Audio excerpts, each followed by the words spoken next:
Do you like MrBeast? No. Jack. Oh! Do you think MrBeast ruined YouTube? Yes.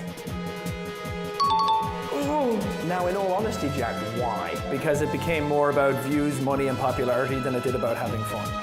Now, I never thought we would get to this day where Jacksepticeye's revelation about MrBeast ruining YouTube and possibly the world may be seeming to be true. In the year of our Lord 2024, MrBeast is seemingly getting cooked left, right, and sideways to the point where he is totally overdone, and nobody thought it could reach a peak, but he decided to team up with super cooked guy, overcooked guy Logan Paul and KSI to put out a new product that people are furious about. Now, MrBeast isn't new to being cooked at all. I remember the days where he used to get called out for his philanthropy efforts by saying that it was all clout chasey and it was for financial gain ultimately, and that it was fake. Like when he gave all those people the wells, and when he fixed the blind or deaf, or all those people at this point, I can't even remember which ones were really there or not. And look, I have the opinion of, hey, I understand that he does gain something financially behind it or whatever. There is some clout or fame attached to it, but he's also helping people who are in need.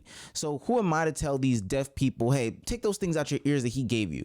You don't need to hear because he's gaining from it. I've never been one of those types of people. But it seems like ever since that Dog Pack 404 video where MrBeast, Ava Tyson, and all of the allegations surrounding the Beast compound got brought to the light, things have been going totally downhill for Jimmy James and the Beast Industries. I actually had no idea how many people thought the only reason MrBeast is getting so much backlash right now is because of Ava Chris Tyson. It's not. An alleged former employee of MrBeast made a nearly hour-long video essentially calling him a fraud in detail. Him, Amazon, and other production companies affiliated with the Beast Games competition series, they're facing a lawsuit for poor working conditions. Some of the claims include complaints about safety, not having enough food, chronic mistreatment, and harassment, with a lawsuit claiming that MrBeast, Amazon, and the production companies shamelessly exploited the labor of the people who served as contestants, alleging that even though MrBeast had unconstrained resources, he failed to provide fair wages or even bare minimum legal working conditions to the contestant. And you would think that these are the most damning, but to be honest with you,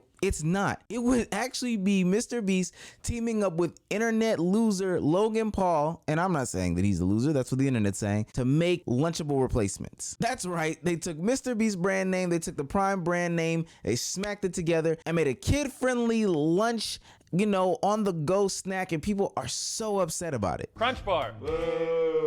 Feastables Crunch Bar. Yeah! And I'll get into my opinions as to YouTubers branding out, because honestly, that is such... We'll get into that. But what I will say about MrBeast is that he's seemingly ignoring all the bigger and badder things that are going on in his life. You know, the lawsuits that have very wild claims, the, you know, takes about him being similar to Chris Tyson, and just the shenanigans that he should probably address because he's looking bad in the light, and he's putting out new product, new video left, right, and sideways. Now, I do feel like if he says anything, the people that already are against him don't really care, because what can he really say to justify his actions? But it would be nice to hear from someone who a lot of people who have formed a trustworthy and healthy relationship with to say something about the matter, you know, something substantial, not the whole we hired a third party BS, just a real life authentic account as to what the hell was going on at the Beast compound. Now, I know he's in a ton of legal battles, which is something that a lot of rich and famous people are at a certain point in their lives, so probably can't say anything. Like literally he cannot say anything. But I know a lot of people are upset because they felt like they created some sort of bond with Jimmy James Beast,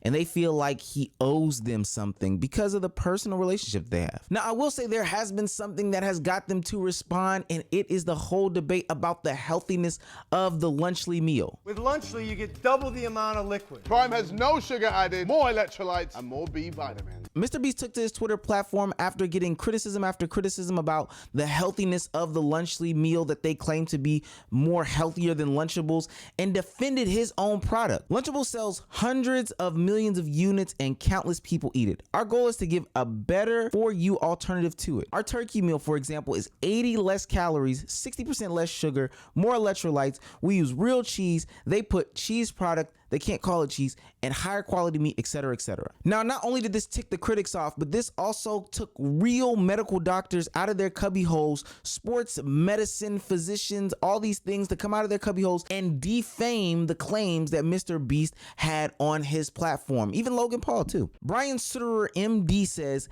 this idea that more electrolytes is just a no question asked positive is what's wrong with this. 12-year-old kids sitting in a school all day do not need more electrolytes. Like, what the hell does that even mean? They sure as heck don't need a boatload of potassium. They don't need a bunch of sodium unless they are sweating profusely or have diarrhea. So why are we so obsessed with shoving electrolytes down everyone's throat? If you're going to sweat profusely with exercise, the excessive potassium found in Prime is not what you need. You need sodium, and more of it than what's in Prime. But I'd say the same for most of the electrolyte drinks out today, minus the high sodium ones like LMNT or Liquid IV. At MrBeast, at Logan Paul, can you comment on the specific scientific basis of your product's ingredients, specifically the sodium/potassium amounts? Now, he does bring up some very interesting topics. A lot of the business and marketing industry oftentimes changes words to have different meanings to make them more palatable to the consumer. You know, they're calling polyester and plastic now vegan leather because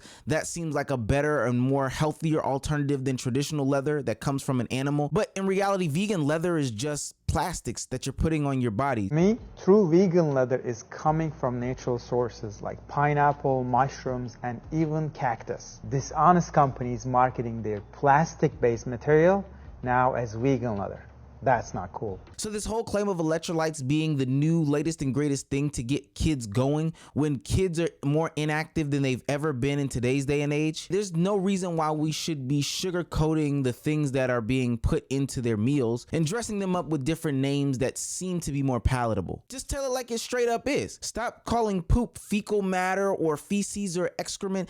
It's just shit at the end of the day. Look, you're not a sanitation engineer or a custodial technician. You're a janitor. Respectfully, there's nothing wrong with it, but advertise it for what it is and stop scamming the American people. And what's so interesting to me is that they're willing to die on this hill as if we're expecting Logan Paul, KSI, and MrBeast to reinvent the doggone wheel. Look, I know MrBeast at least has the impression that he's some sort of good guy to the unsuspecting mothers and fathers of the US, but Logan Paul, I promise you, we are not expecting the greatest, the most healthiest thing in the world from you. So you going back and forth on the internet with the community notes tab when they are specifically telling you about milligrams and potassium and sodium and all that stuff, and then doubling down in the lie, honestly doesn't do anything for a lot of the people that were here when you were walking through the Japanese forest. Like, we remember that stuff, so we don't expect much of you. So for MrBeast running from the grind and not addressing the allegations that are being brought up against him, and Logan Paul doubling down on the health and science of his product again and again and again and again, trying to claim that it's super healthy when we all know for a fact that people shouldn't be just consuming these health and fitness products on any sort of day-to-day basis. Like, that's one of the biggest scams that I can think of in the health and fitness industry, is that they've convinced people to just consume these things casually and not when they're exerting an amazing amount of energy and sweat and blood and all these other things like that. Here are the top 5 fake food items that you can get at the grocery store. These Boost protein shake. My mom thought these were so healthy, but I told her, Mom, these have 11 grams of added sugar and also have canola oil. These are a no-go. Now, where I will defend the guys here is how people are criticizing YouTubers for going out and branding themselves. YouTuber Dan TDM came to Twitter and said, what happened to YouTubers, man? I can't not say anything anymore. This is selling stuff for the sake of making money. Simple. How does this benefit their fans? This is selling crap to kids who don't know better than to trust people who are selling it to them. Do better. And while I will agree there's probably a conversation to be had about the people that have created these trusting audiences with a bunch of child fan bases and then selling them stuff, marketing to them in a not truthful manner, there is something to be said about the hypocrite that is Dan, because he has a lot of products out there himself and he's been marketing towards kids for a little bit longer than these guys have seemingly on the internet. And I do have to stand with Logan Paul when he responded to him and says, I'll tell you what happened to YouTubers. We spent our lives creating content and building our brands. Now we want to build businesses. This is a bit of a sticky situation. If I've built my whole brand identity marketing towards this group of people, you know, making sure that my face card is very good with them, and then selling something that kind of undermines the core values of protecting these types of people, am I a bad guy? Probably so. However, I do still feel like YouTubers should be able to brand themselves, should be able to create other products, should be able to venture out and make other monies besides constantly recording and uploading, streaming and uploading, putting on this face of entertainment type of persona that they have to have, giving up bits and pieces of their lives constantly to somebody who doesn't care about them at all and can come into their comments and give the most harshest criticisms of the actions that they may have or have not had. I could understand why that gets tiring. Separate from this situation, we've seen content creators through time try to make new products and it not work out because people feel like they shouldn't be in the industry. Pokimane is another example where she tried to create her own snack line and it totally backfired on her. Pokimane is being called out for making a company that is basically just a rebranded cookie product. You can buy the exact same cookies from Costco for $9.99. As you can see from the nutrition facts, they are exactly the same, with the only difference between them being the naming, the branding, and the fact that her cookies cost 3 times the price. But I think where these content creators drop the ball is how deceitful they are. Like Logan Paul, KSI, and MrBeast are being deceitful in their product. And even back then, Pokimane was deceitful in her product, being some sort of alternative, original, etc., etc. Like the deceit is where people are losing interest or see this as a valueless proposition for the consumer. People found these really old images of a product that looks similar to ours. We work with the same manufacturer and it existed for one sample batch and it was like sold at a Costco months and months ago. And they didn't want to use that recipe anymore.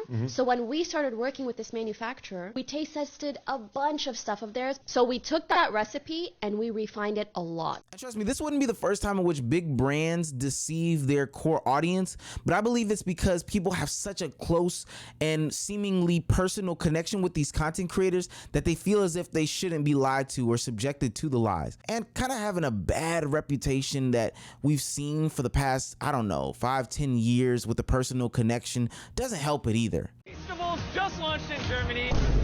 That's Yukon Striker at Canada's Wonderland. That's not Germany. Terms and conditions are down. And that's the castle entrance in front of medieval times. Red rides with me and the boys.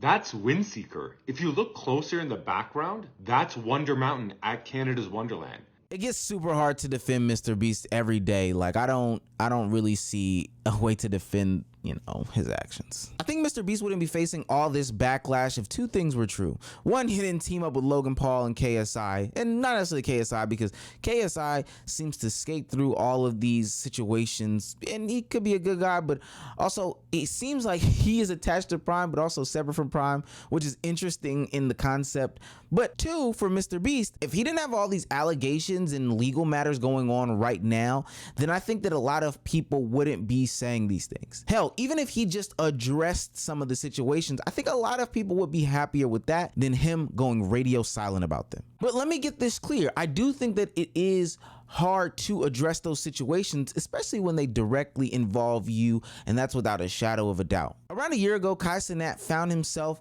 in a similar situation in which a woman claimed to be assaulted at a party that he was hosting. And it's been cleared up since then, but what's interesting to me and a lot of the internet is that Kai Cenat addressed it right then and there. I knew this guy. I'm not defending him once again. I knew this guy for a very long time. We went on multiple trips.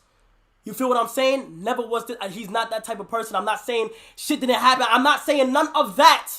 I'm not defending nobody because, bro, the way she was crying to me on that phone, bro, I'm here to help. There's an argument that this could have benefited Kai and it could have also hurt Kai because it didn't seem to be worded properly at the time of addressing. It seemed to be a little bit rushed. It seemed to be a little bit hasty and not taking into consideration the feelings of the alleged victim. However, what it did do, and this is a positive spin on it, is that it did make him look authentic. It did make him look like he cared. It did make him seem personable to his fan base and let it be known that this is not something that he condones, and he himself was going to be directly involved in the investigation of these said actions at his party. And there may be a difference between ages that has Kai and MrBeast handling the situations differently, different backgrounds, different audiences, hell, different goals at the end of the day. But ultimately, I know from people that want to see authenticity in 2024, they would just love to see an authentic MrBeast, not somebody who is lying about what the Lunchleys are doing, not somebody who is avoiding responsibility in all these lawsuits and allegations that he has, but somebody who genuinely seems to care about the childlike fan base that he has, one that can be so ravenous and big and impressionable, to be honest with you. I think as MrBeast grows as an entity, he'll continue to see these lawsuits and allegations as he goes on. But I think it would be very interesting to see if he continues to not take any action on responding to them in the public light, but choosing to respond to things like your Lunchable being unhealthy or something like that. I promise you, gang, that's the least of your concerns right now.